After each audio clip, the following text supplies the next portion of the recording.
We're going to be looking at topics that relate to working with parents and families and creating partnerships that support and contribute to quality programs. Some of the topics that we will be discussing include parents as partners and setting up partnerships, the importance of daily communication, parent education, public relations, and how we discuss and provide education for the parents about what we do in the program, how we protect staff and teachers, specifically when working with challenging behaviors, and then also the importance of parent groups and some of the topics and events that parent groups can be involved in. If we work with children, we are going to have to work with the families. So you're going to want to establish a good working relationship or ideally a partnership with parents right from the beginning, and then maintain that good working relationship for the rest of the time that you have that child in your care. Some parents can be easier to work with than others. Some parents, you need to work on that relationship like you would work on your own marriage. You have to invest in it and you have to keep healthy boundaries going. And for our staff and family, sometimes that means taking them out of the equation and having the relationship primarily be with the director. An important thing as well is that we're communicating effectively and respectfully with parents. And this is a skill that you can achieve. It's typically honed through education and through practice. So if it's not something that you feel like is a skill that you have right now, it is something that you can develop through further education of yourself about parent types, customer service, and we even have classes at Palomar that deal specifically with creating partnerships with families and working with families in the community. So that might be a good place for you personally, and then also making sure that your staff know that what your ideas are about communicating with parents, so that they are implementing your vision of your program into how they talk about children and how they talk about children with the families. So there's lots of different types of communication, and I know that all of you are working in the field right now, so you know about verbally talking with parents, greeting them at arrival, and then saying goodbye at departure. And then there's also written communication. You have email, or it could be within newsletters, daily information sheets, things of those matter are typically considered written communication. Then we have verbal by phone. Then we have apps, and this is an area that I've been learning more about, but there's Brightwheel, and then on elementary schools, they have different apps as well. Then we can also are communicating about our program through our parent education program. So what we value and what we want to communicate about children is a form of communication that's typically given through parent education programs or workshops. Then we're also communicating with our parents through our parent advisory board or parent advisory groups, which are groups of volunteer parents who take on some kind of role and responsibility within your program, and you're communicating to them as well, typically within an agenda form, and then some kind of communication throughout the meetings.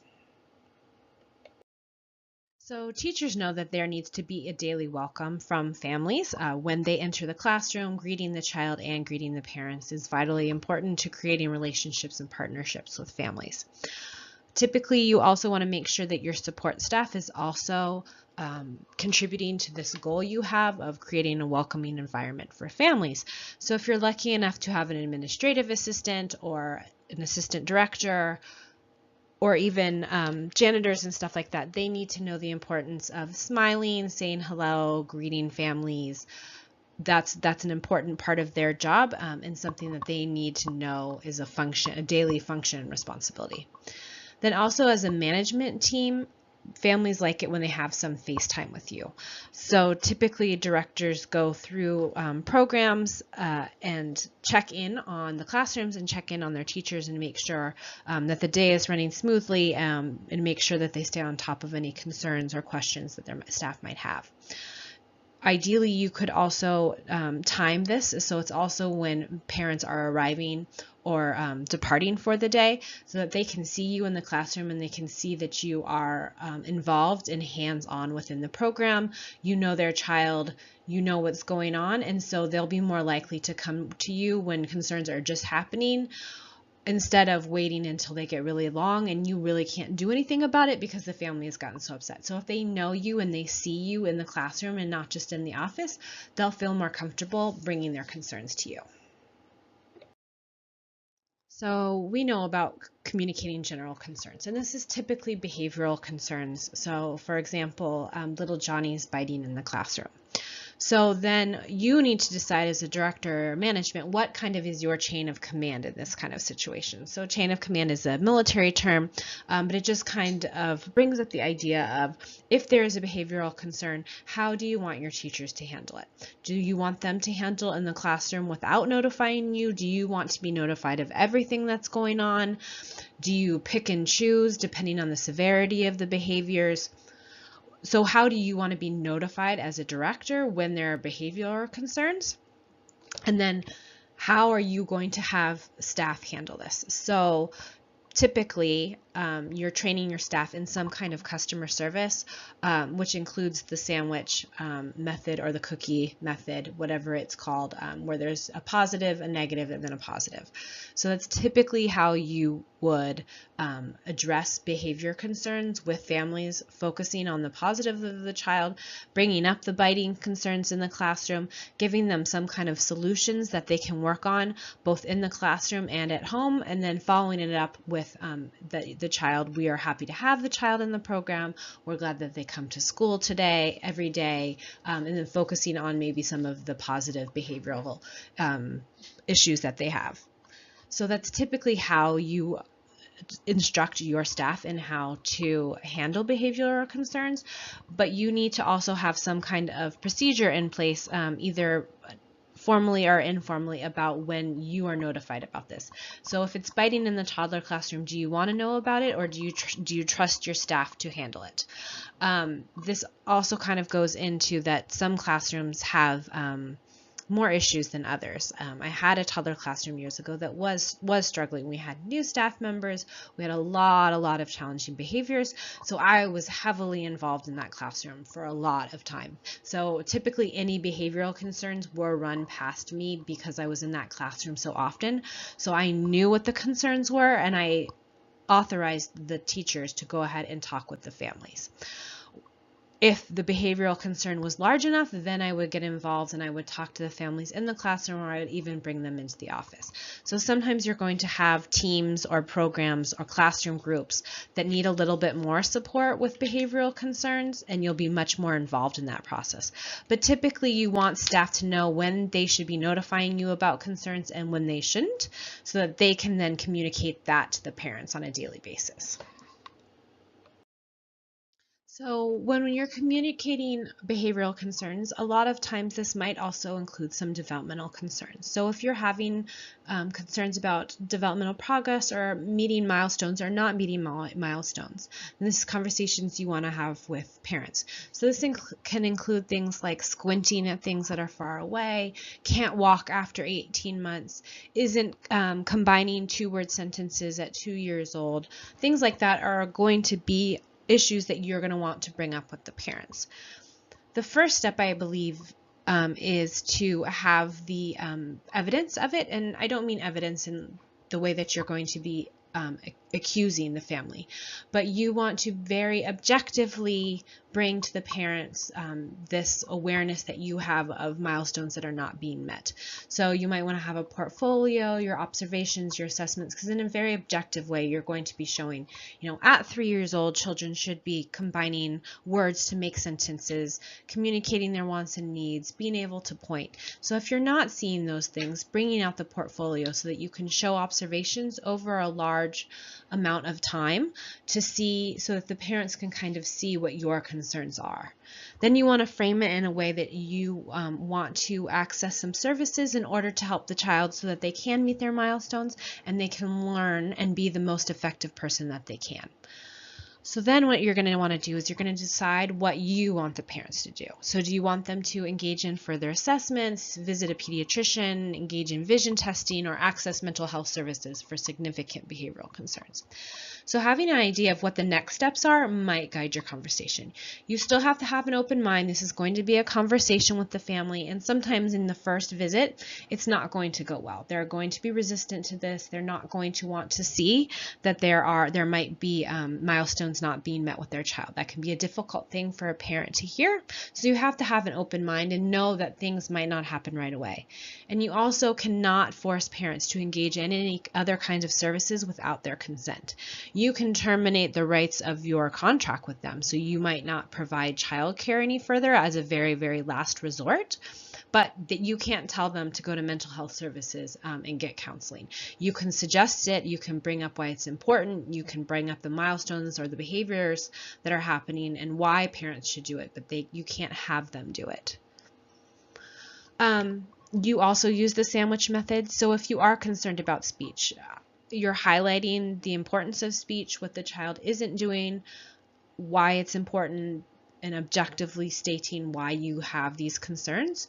But then you might also want to highlight the strength of their gross motor, so that you are not saying that the child is universally in all domains doing poorly. You want to highlight that there are strengths within the child, and then there are some areas of need that further assessment might help. So this video is from Kids Included Together, which is a local organization that supports special needs children within classroom environments. So in this little video, they're talking about communicating effectively with parents, behavioral concerns, and special need concerns. So in an office environment, sitting the family down and specifically talking about them, about solutions, about behavior concerns that you have. So this might be a good thing to show to families, or to give yourself a little bit more background on how to talk with families as a manager and within an office environment. So now we're going to talk about some money issues, because sometimes we need to communicate with our families about money. And this is never really fun. It's a very, very sensitive topic for families. When we talked about health last week, we were talking about, when parents have to come pick their child up and they're a single parent, or dad's deployed, something like that, to expect a visceral reaction like, oh my God, I might get fired. Oh my God, I can't make rent this month because I have to pick my kid up and I'm not going to get paid, or I'm not going to get my waitressing tips. So in our mind, it's just sending home a sick child, but in their mind, this is a huge deal in their own personal life. And so with money issues as well, for us, it's, I need this money because I need to run my center. But for them, it can be, I don't have enough this month. I literally do not have enough to pay rent and to pay childcare. I had to choose one, and I chose my place to live. So the most important thing, we're going to talk about money issues for people who it's kind of an issue for them, and then people who aren't paying their tuition for chronically, and it's impacting your program. The most important thing, though, is do not involve teachers. Don't leave letters in the classroom. Don't talk to your teachers about it. This should only involve the director and the management team. Sometimes I don't even let my admin assistants deal with it. I don't want them to know about it. It should in no way impact their treatment in the classroom by the teachers. And this is a guaranteed way for people to start gossiping. Ooh, so-and-so can't pay. So it's really got to stay with the director. And we have to be respectful, polite, and gentle throughout the whole process. Even if you are taking a child out for not being able to pay, you still have to know that this is probably difficult for them, and you need to remain respectful and polite and gentle. So the first thing we're going to talk about is families that are late every few months, or they can't pay registration fees, or they don't have enough to go on a field trip. So it's not something that's consistently affecting your program on a monthly or weekly basis, but it is kind of an issue in that, every third month or every other month, they're 10 days late. And in some programs, 10 days late can be a real issue. If you're family childcare, you're a smaller program, this is going to affect you. For a lot of our programs, and I know a lot of you are state subsidized, Head Start, that type of stuff, so you rarely have to deal with money issues, but I want you to be aware of how to talk to people about money because it is sensitive. And if you are FCC or a smaller program, I hope some of these things help you, because I have been there before where it can be kind of a difficult issue to talk about. So we want to talk to them and we want to highlight that we want them to remain in the program. So you're going to need to talk to them quietly outside of the classroom if you're an FCC. So maybe in your kitchen or in your living room somewhere where you have set up a time with them in order to talk, and it's a quiet area so they kind of understand how important this is. Then I always start out by highlighting that I want them to remain in the program, but the late payments, even though they're not consistent, have a serious impact on my program. So it's when I use those fees to pay for food or the salary of my staff or staff members, if there's more of them, field trips, things like that. And then I always ask them, how can I help you? The working poor sometimes come up short. Like I said, having to choose between bills and childcare or childcare and rent. So how can we remain sensitive to this? How can we try to help our families while also needing to make the money for our program so that we can continue to operate?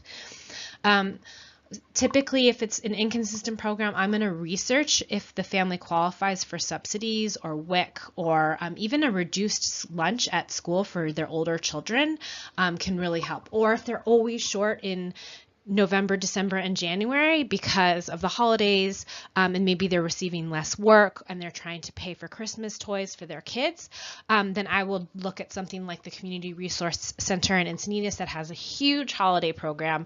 They give away turkeys, they give away food, they give away brand new bikes, I mean, all kinds of stuff in this incredibly respectful way. So if I can help them by getting them some Thanksgiving food, or I can help them by getting toys, and then they can pay me consistently at those times, then that's a win-win for everybody. Since it is a money thing, a lot of times I would highlight my own experiences of trying to cover it all. Either professionally, these are all the expenses I'm trying to cover, or personally, we've probably all been there where we've had to make those hard decisions about, oh man, I'm going to have to be late with something this week. What's more important, my credit card bill or, my rent, something like that. Highlighting that this affects everybody. We live in San Diego County. It's incredibly high cost of living. How can we help you access social services so you can continue to pay for childcare? Sometimes families just need it to be brought to their attention, and then they're back on the ball. So it's like a freebie. Sometimes they need help accessing the subsidies. So we've talked about social services, but do they qualify for YMCA or CDA? Because then that solves a whole lot of issues. A lot of times people don't know. I was just talking to somebody who's gone back to work for the first time since her child was born. And I just kind of generally asked her how much money she was making. And I was like, oh, honey, you definitely qualify for some subsidies. Like, you don't need to be paying for Children's Paradise all by yourself. Some need help with managing money, and then you can refer them to financial planners. Maybe people have started making more money, but they've, added on some costs within their lives, and they just need to sit down and talk with somebody so that they can make some better decisions. And then sometimes if it happens somewhat regularly and it is affecting you, maybe they need to be on a payment plan so that it's clear when the fees are due and when they are late, so that they can go ahead and make some decisions about when things are due.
So we're going to talk about time management later in the course. It'll be one of the last things we do. But I did want to bring up that you as a director are dealing with myriad responsibilities, and with families, their concerns come up quite often throughout the day. So you're kind of balancing the needs of tours, orientation, enrollment opportunities, and appointments, and just the regular contact that you have with families, and then meeting with families as needs and concerns arise. So how do you kind of balance all of that? And in your interviews that you did with the field trips, this was a big question that a lot of you asked, and most of the directors stated that this was a struggle that they all face. How do you balance the needs of getting the work that you need to do, also with communicating with parents effectively and regularly and consistently?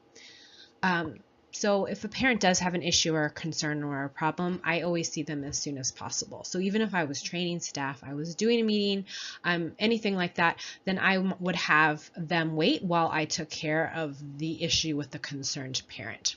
So licensing a board, a big group tour, or already meeting with another parent group would take precedence over that new family.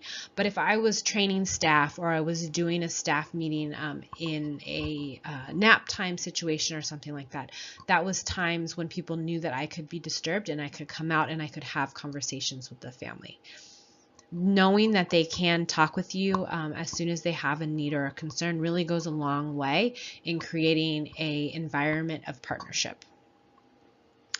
But if you are off-site or you left for the day or you're meeting with licensing or you have a big group or you're already meeting with another family, then call the family on the phone and be helpful and polite. Try to get to the bottom of it, not leaving it into the next day, and letting the parents know, even if they don't pick up, even in a message, letting them know that you know about the concern and you're here to work with them and come up with a solution will really go a long way in being able to rectify the situation with the family.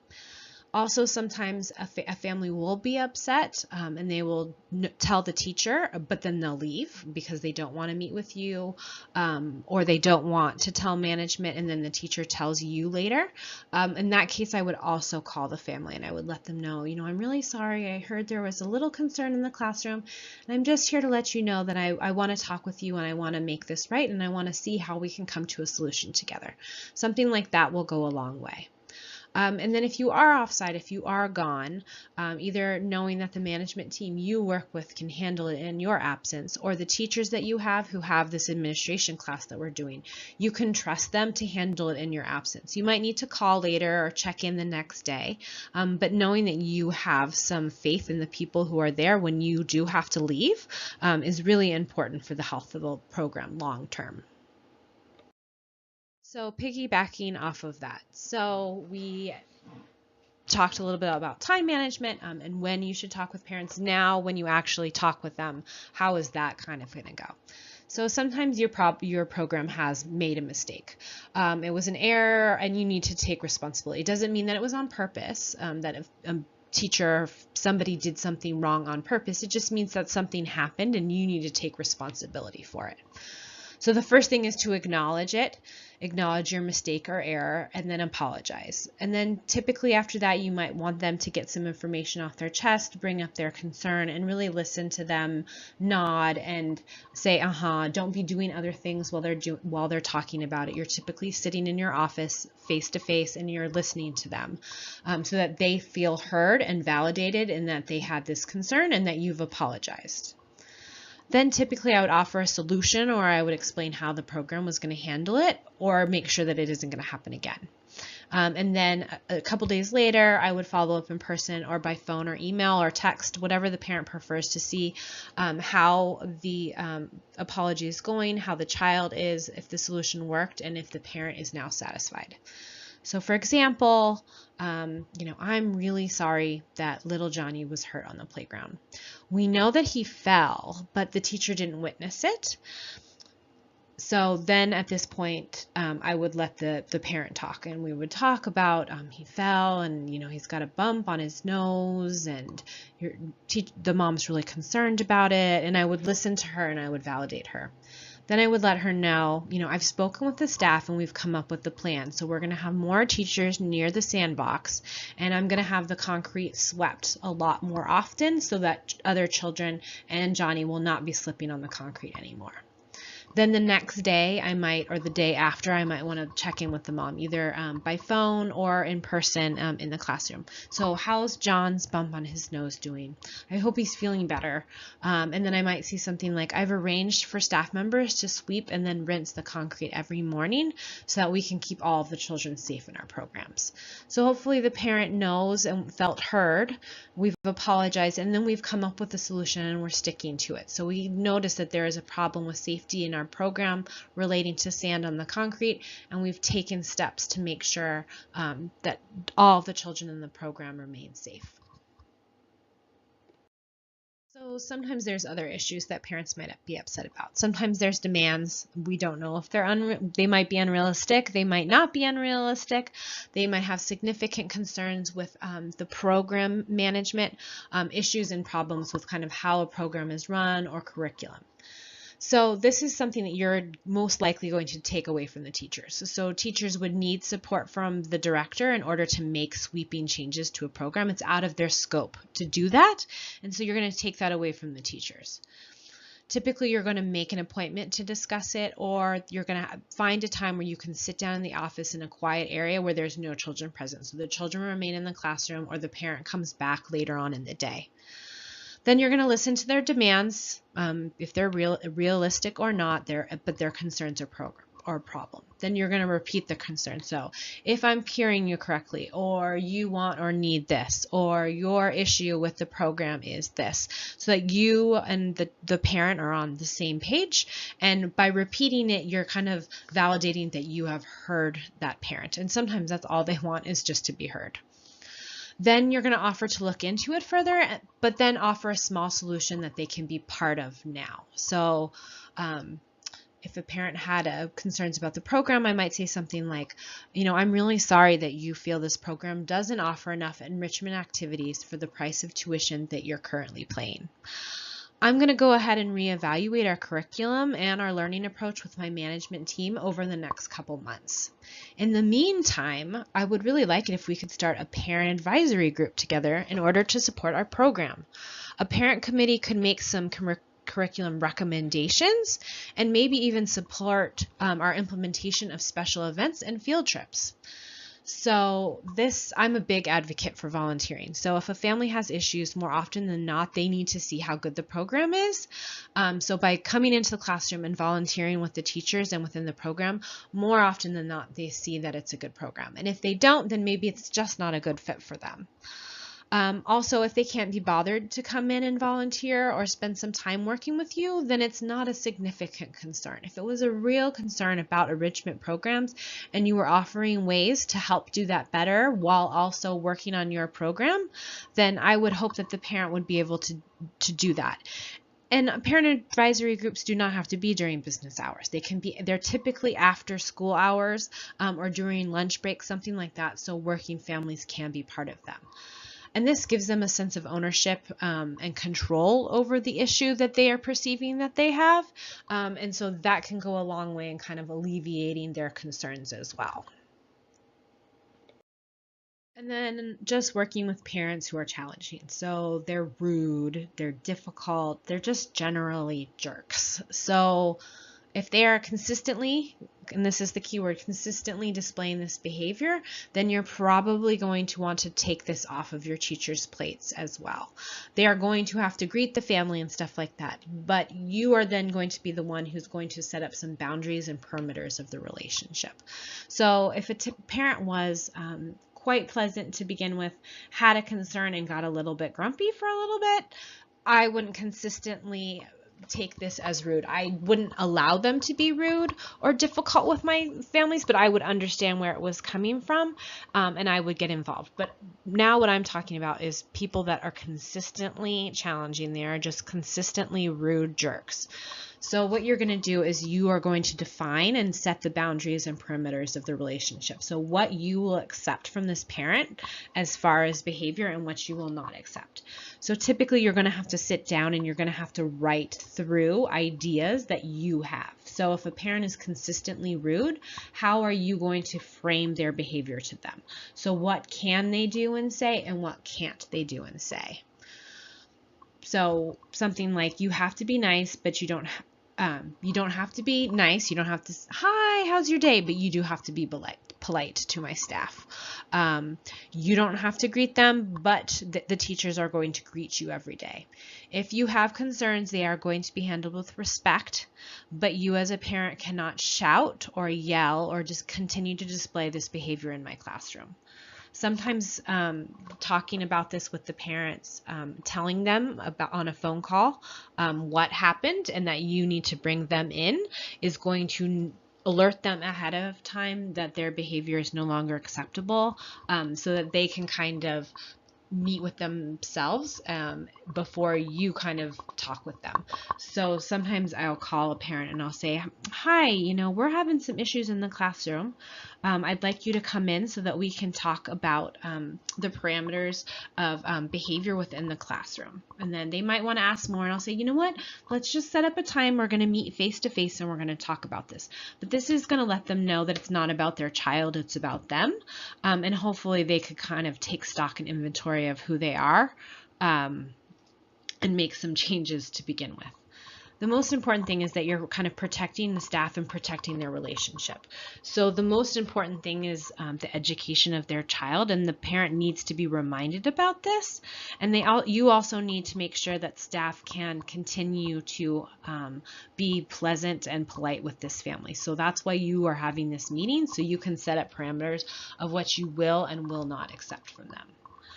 There's more information about this, so I've put a PowerPoint called Going Beyond Customer Service up on Canvas, and it's to remind myself, yourself, and then staff about there's typically a reason for bad behavior. It doesn't excuse the bad behavior, but it gives insight into it. I don't ever refer to children's behavior as bad, but with adults, sometimes people just have rude, bad behavior, and so we need to set up relationships that work for the teachers and for the management so that we can really provide for the families and continue to provide really quality care for the children. So we also need to work with our rule breakers. So there are sometimes families that are pretty consistent about breaking our program rules. And a lot of our program rules are very, very serious and things that we need in order to keep children safe. Some of our rules are just to save our own sanity. And some of our rules are to make sure that our program runs as smoothly as possible. So a lot of these families I've noticed are pleasant. They're very, very nice people. They don't mean any harm, but they pretty consistently break our rules.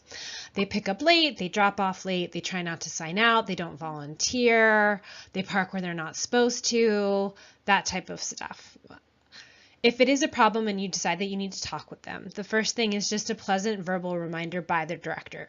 And then if you're lucky enough to have like a foyer or a main office that people have to walk through, then grabbing them while other teachers and other parents are not around. Hey, you haven't signed out this month. I really need these pages done right in order to process your subsidy and get my paperwork done.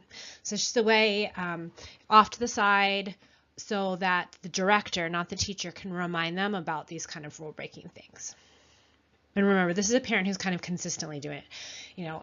Every other month they're not doing what you want them to do, or not consistently, then you could have a teacher just remind them gently. But if it's something that's a chronic issue and you want to do something about it, the director is going to need to get involved. Then secondly, I like to make a phone call. A lot of millennials don't like to make phone calls, but text is a little bit less formal. So I like to make a phone call maybe, and most of the time our families never ever pick up, but you can just leave a voicemail. Hey, when you come in tomorrow, could you please sign out the right way? Once again, this is so that you can get your subsidy and I can get my paperwork in right. Thanks so much. Have a great day. Bye. Then if you decide that the family is still not complying, then you can have a sit-down meeting. Very, very polite, very respectful, but a little bit more serious in your tone. Hey, when you don't sign out, it hurts your ability to receive subsidy funds, and it creates a lot more work for myself. So I'm trying to provide fantastic education for your kids and the other 50 children who are enrolled in the center. Could you please help me out by continuing to do paperwork the way you're supposed to? And then also for yourself so that you can continue to receive subsidy enrollments. So I bring it back to what's important to them. I need to run a great program that provides fantastic education, and then they need to sign out the right way, or they need to do paperwork the right way, or they need to not leave their car idling right in front of my center. Whatever it is that is a consistent rule breaking issue that you've decided is a problem, then you need to tell them why it's a problem. And then if they need help rectifying it, allowing them. In past things, since I've been talking a lot about paperwork, I've had parents that are functionally illiterate. So how can we, in the most respectful way, help them to sign out?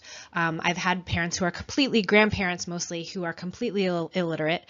So I would sign out like the number for them because they couldn't even read a clock, like a regular clock with hands. So I would say, okay, I'm writing down 12:15, and then they could always do a signature. Even literate people can, scribble for a signature that's going to be consistent day after day. Some of our families, though, maybe they are reading at a second, third grade level, and they feel really, really embarrassed about it. And so how can we help them? I've had sign out sheets that are in the front so that they could work through it every day with a admin assistant or with myself or whoever they felt most comfortable with. So it wasn't in the classroom. So if they were reading it or they needed a longer time to read a note, then they could do it in a safe place for them where they don't feel judged by other parents. So that's just a reason. Usually there is some kind of reason why the parents are consistently engaging in a behavior after a phone call, after a pleasant verbal reminder. So sometimes finding that reason and helping them with it can be, the end of the problem.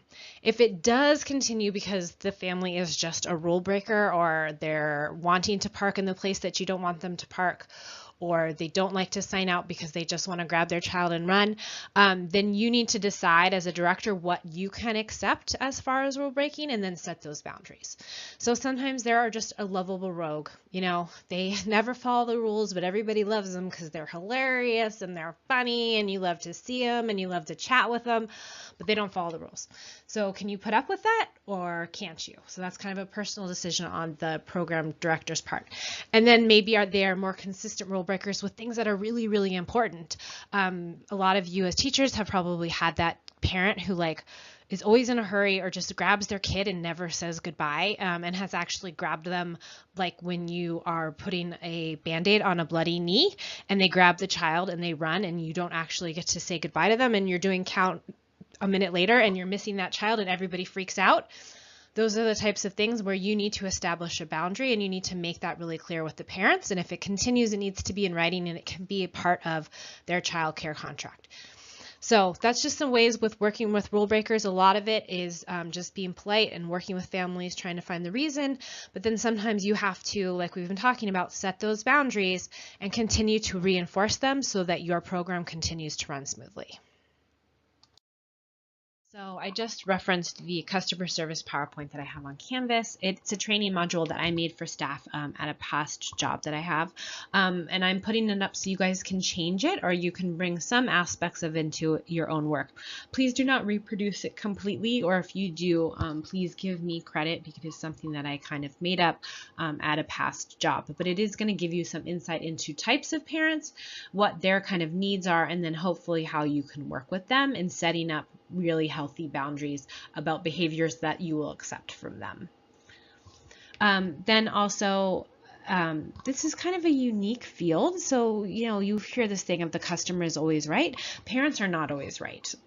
We need to continue to be respectful and polite with them, but sometimes we need to focus on the partnership and the education. So if the parents are coming to us concerned that their 1-year-old can't run with ease, or go down a slide and jump upstairs, that type of stuff, then that's kind of an education thing where we're telling them, oh, you know what, that's not actually something that we that we can work on. Your child just does not have the gross motor ability right now at 1 year old to be able to jump upstairs. We work every day on the gross motor domain, and we have lots of playground equipment that is set up to provide for healthy gross motor development, but it's not something that your child should be able to do right now. So the parent's not right. The expectations that they had for their child's behavior is not correct within a child development milestone framework.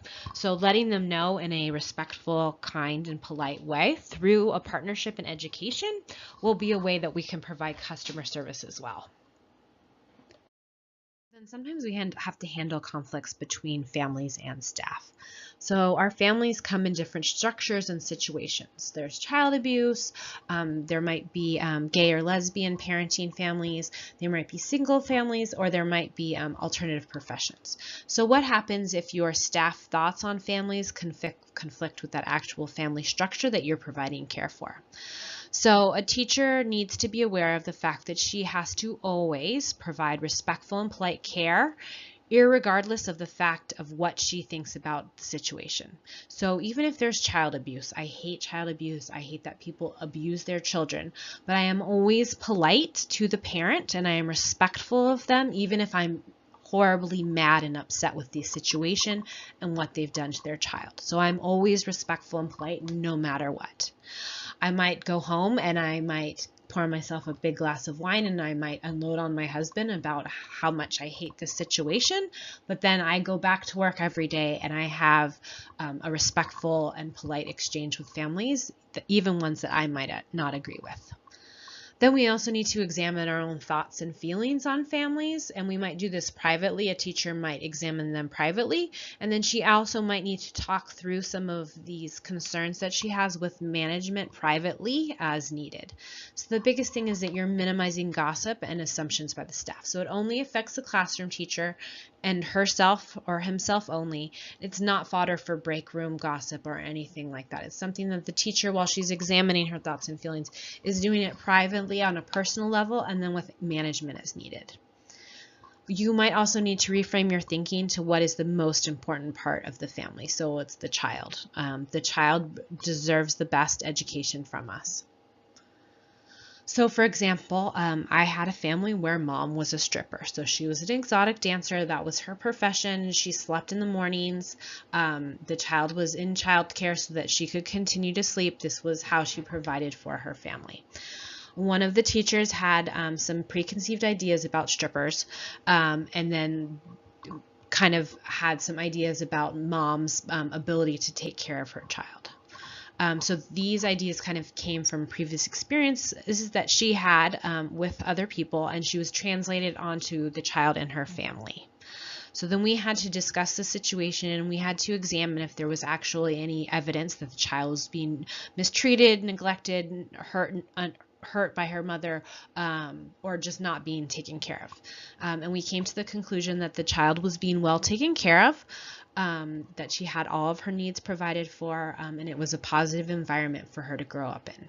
We came to the conclusion that the child was being taken care of, but maybe in the future, the teacher could always bring concerns to management exclusively. She could speak to us about any concerns that she ever had about the child, but not to speak to other people in the other rooms about the family structure or any of the concerns that she had. As the teacher, it was only an issue that she could bring up with management or within her classroom team, and it had to do with if she ever had concerns about the mother's ability in the future to take care of their child, because at that point there was no evidence suggesting that the child was not being taken care of or was not in a positive situation. So this is kind of an example of a different situation. Mom had an alternative profession that can sometimes be difficult for families to, or for teachers to deal with, and we needed to work through it with the teacher so that she could continue to provide really good care for the family while also making sure that the child was well taken care of and we minimized any gossip about that child. So NIAC has some really good standards about working with families. The first is that it's family centered, so working on building partnerships and relationships with your family and your community in ways that you can continue to be professional and stay current and professional within, a field that's very caring and loving, where sometimes we let families walk all over us, having professional standards. Also with NIAC for families, there's resources on finding childcare and other kind of resources with families about special needs and stuff like that. And that's their own kind of NIAC organization. They have their own family website. That's really awesome and is a great resource for families. So we're going to look a little bit at marketing and public relations next week, but I did want to say that you market yourself to the community and then you market yourself to the parents who are already in your program. So you're highlighting the things that you do to support children in the program. So you're looking at the good and then you're framing what might be seen as bad within the context of the school and within the context of your program. So, for example, like during cold and flu season, in the newsletter, I highlight ways that we clean. So what our disinfecting and sanitizing procedures are. And then I also focus on ways that parents can keep their children healthy. So I would talk about good nutrition, children getting enough sleep, staying hydrated throughout the day. So things that I was doing as a program, which we talked about last week when we were doing healthy and safe programs, things that parents can do to keep their own children healthy. And then for parent education, I might have the YMCA come out and kind of do that glitter snot, somebody sneezes and it goes all over the classroom, so parents can see how important our hand washing procedures are. And then also, I know that you can get flu shot clinics. People can come out from Albertsons and CVS to do flu shots. Then I would also spend extra time keeping the common areas clean, like an admin assistant would be cleaning during the peak time. So she's still greeting families and doing paperwork, but she also might be, washing the windows, or I might be mopping, so that the parents see that all areas of our classrooms and our program, we ensure are healthy and safe and clean. I might also, I've done this in the past, we were having some issues with lice, so I had carpet cleaners come out, obviously, but I highlighted that to the families. So I closed some rooms earlier and I combined them and I let the parents know ahead of time, and I told them, this is so that our carpets can be cleaned. We are taking steps to minimize some of these issues. So sometimes you just need to be aware of the image that you are projecting to the families that are already in your program.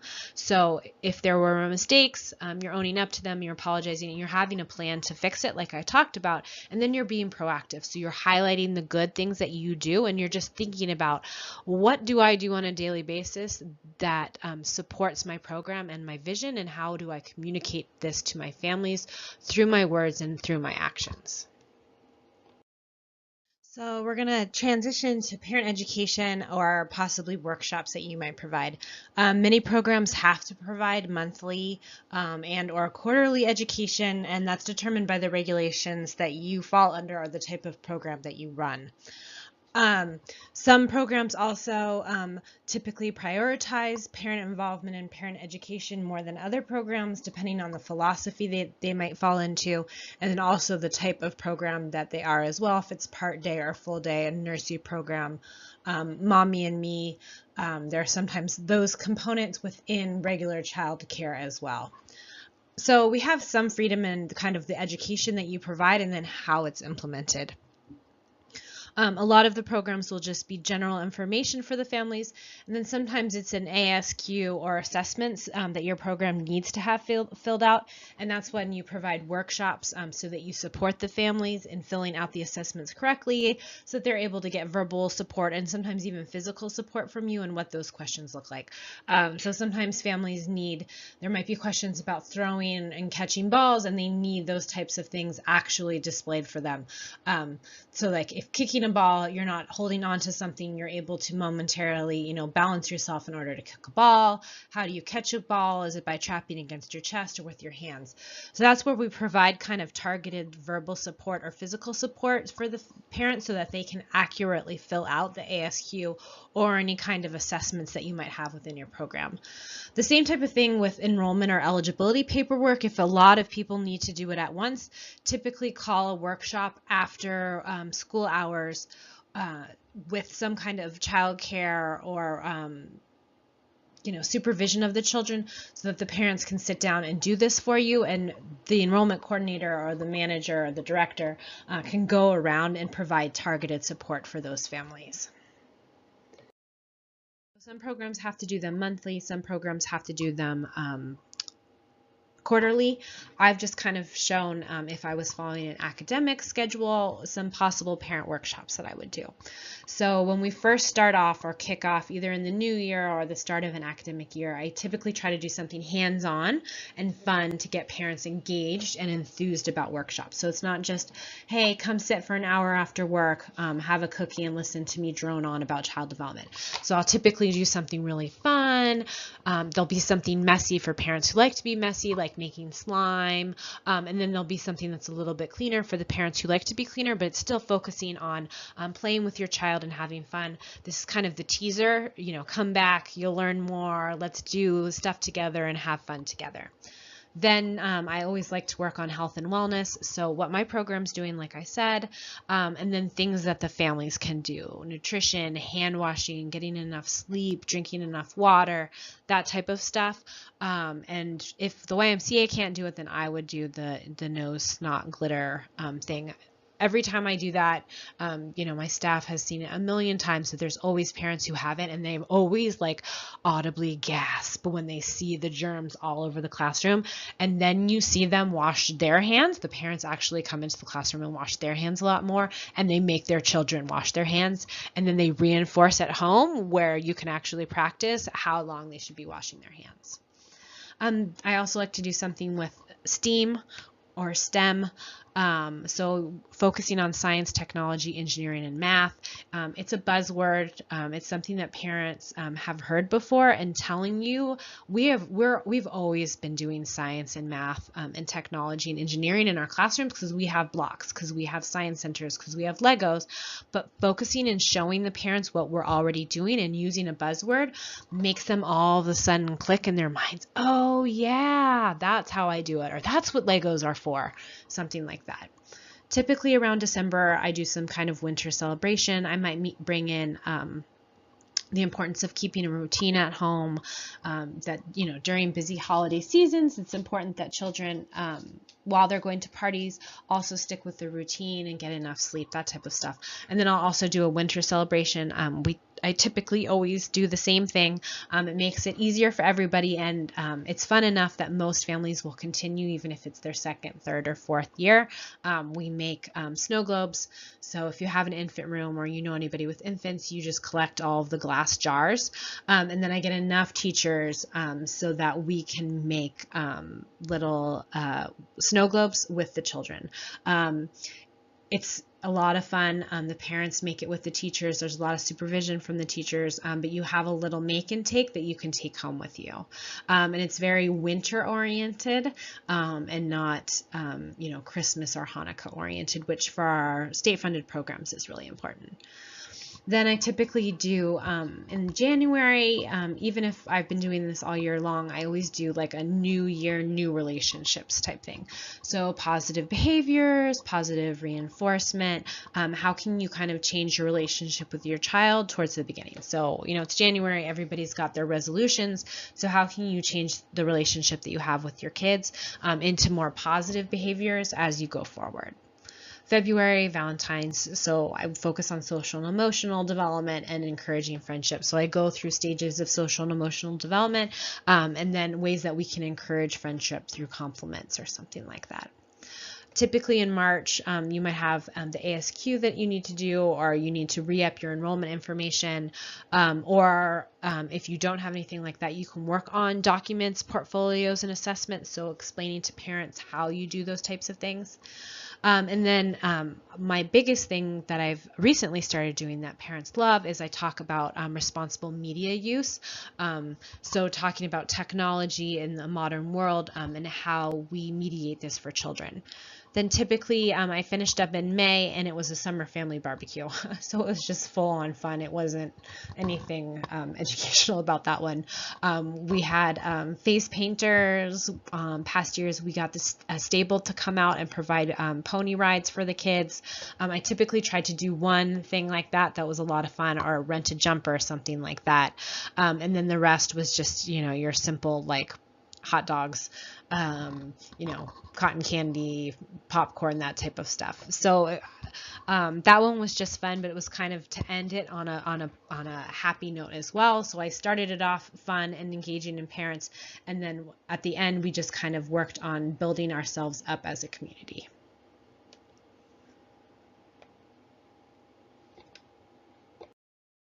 So a question that I got asked a lot was about responsible technology and media use. I was being asked this a lot by parents. So I've done a little workshop agenda that I've used in the past. So this is possibly how I would introduce technology and media to parents. The first thing is some kind of light snack and refreshments, nothing heavy, fruit, water, maybe cookies. Either childcare is provided in the classroom so that you are in a multi-purpose room or you're somewhere without the children, or easy activities with an aide, so family doesn't give up supervision. They're still responsible for their children, but somebody is coloring with them or has Legos out on a table somewhere, so that the parents have more of an opportunity to try to listen. Then I always welcome the families and honor that they took time to attend, because typically this is time out of a work day or at the end of a busy day. So just honoring that they did take the time and were committed to their child's education. Then I typically do no more than 5 minutes of an introduction and main points. So my main points with my workshop on technology and media is how can we pick the right apps and shows, and how much is too much. So I go through all of the age groups, and I talk about what is considered too much time and what's considered the recommended amount of time. And then I introduce apps, and I introduce the idea of monitoring the content of apps and technology. So we go through, like, Dora the Explorer is often more preferred than the Mighty Morphin Power Rangers, and reasons why, and things that parents should look for. Then I have them talk in groups, or we do an activity, hands-on, something like that. So in this case, I have them fill out a media survey, and then we talk about it. So how much is the child consuming in technology and social media? And I've posted this on Canvas. It's from Stacy Landberg, who's a local occupational therapist, and at the bottom it does say, please do not reproduce this without her consent. She was kind enough to let us look at it and share it. It's her own personal work, though. You can take bits and pieces of it, but you need to tailor it to your own program, your own age group that you're working at, and the type of education that you're providing. So please do not reproduce it without her consent. But I have my own form that's based on some of this, and it also has some other recommendations that I have. So they fill out what their child is consuming, and then we take time to talk about it. When we come back together, I introduce them to the mediatrician. So it's like pediatrician, but he's a mediatrician, and he is a doctor at the Center of Media and Health. And I've attached the website for you guys, and I navigate the website, and then I show them appropriate types of technology. So I have a projector with the laptop, so I show them different types of apps, books on apps, reading rainbow programs, and then we go through actual clips of TV, so I can show them what are acceptable TV shows and what are good for children to look at, and then what are things that you should try to get away from because they're not healthy for children to consume. And then I once again go over the amount of time that children should be spending on social media and technology. So that's just an example of an agenda that I kind of provide for parents, so they know what's going to be happening, and this also keeps me on task when I'm providing any kind of parent education. You're going to write 2 agendas for a parent education workshop for your online assignment. So you're going to give me a topic that you've chosen. It could be science and math, it could be art and learning, it could be early writing, something like that. Why it's important, what you want parents to learn, and then how you're going to present it. So at least 3 parts in the parent education part. So I have a template on Canvas, and you're going to fill out the areas in red, and you're going to write 2 agendas. So one agenda can be on science and math, the other one could be on art and creativity. It's up to you what you choose, and then you need to give me at least 3 ways that you would present this to parents. Are you going to introduce it? Are you going to have them do a group activity and then you're going to conclude with a resource? Or are you going to start with a group activity or an icebreaker and then you're going to transition into a little bit of information? Are you going to have a PowerPoint and then you're going to have the parents do a hands-on creative experience, something like that. So you're going to give me at least 3 ways in each agenda that you would communicate with parents. I don't want to know about the specific instructions. I don't want materials. I just want the agenda that would help you present this to the parents. Providing a parent advisory group is important and is a mandate for some programs. It is a best practice, though, for medium to larger programs. So smaller FCC programs or more home-like smaller programs might have events for families to take care of, but you typically might not provide a parent advisory group.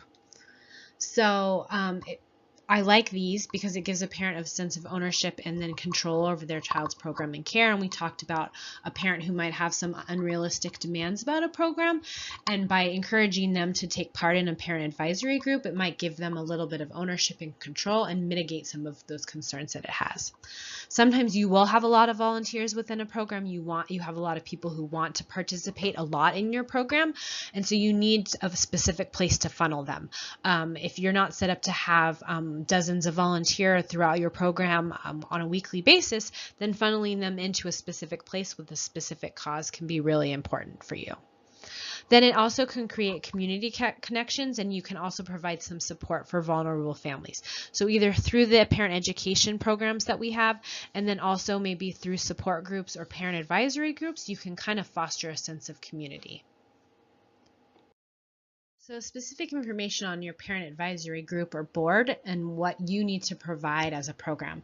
So typically you're going to need oversight from management or from experienced teachers who can take on this type of role. You're going to need an agenda that's going to focus families and keep the time commitment down. So typically you don't want to go over an hour ever. So you need to write out all the things that you will be discussing. If you just put a bunch of parents in a room without anything to discuss, that can lead to complaints, gossip about other families, things like that. So having a focused meeting with an agenda with topics that you need to discuss is going to give everybody something to do. Sometimes you have to elect a board of families, and you need to be aware of and you need to let them know that this is an additional time commitment for them.